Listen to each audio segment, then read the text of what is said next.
যতখানি সময় নষ্ট হয়েছে ততখানি বাড়াই দিবেন।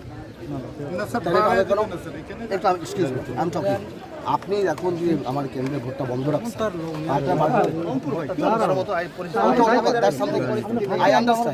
এখানে আমার ভোট বেশি। জামাত বোম মারছে, বোম মারার পর আপনি অস্ত্র সহ ধরছেন, ধরে আপনি নিয়ে গেছেন। এখন আপনি 3 ঘন্টা 4 ঘন্টা ইচ্ছা মতো ভোট বন্ধ রাখবেন। আমি তো আমার কথা হলো এই পরিস্থিতিতে ভোটার ঢুকবে এখানে, army BJP police, and you expect যে ভোটার এখানে আসবে।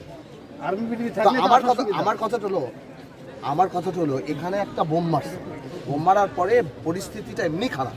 তো আপনি বলতেছেন যে এখানে আপনি বন্ধ রাখছেন ভোটটা, বিকজ শাহিন আমিন নামে একজন যেই মারুক, আমার কথা হলো যেই মারুক সে তো জামাতে, তাকে ধরা হয়েছে বা জামাতে কিনা জানি না, তবে এই এলাকার শাহিন আমিন। আচ্ছা যাই হোক, তাকে ধরা হয়েছে। একটা মানে আমি যদি কোনো সেন্টারে যদি কোনো বোম মারি এবং ওই সেন্টারটা যদি 4-5 ঘন্টা বন্ধ থাকে, তো এখানে আমার ভোট ব্যাংক সবচেয়ে বেশি।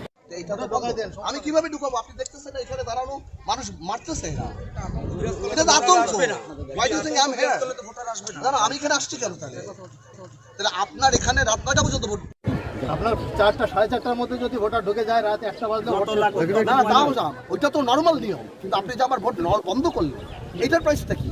এটা প্রায় একটা পরিস্থিতির শিকার। না, এটা হতে পারে না। আপনি আইন দেখেন, আপনি আপনার ডিসি সাহেবের সাথে কথা বলেন, এটা একদমই পরিস্থিতির শিকার না। আপনি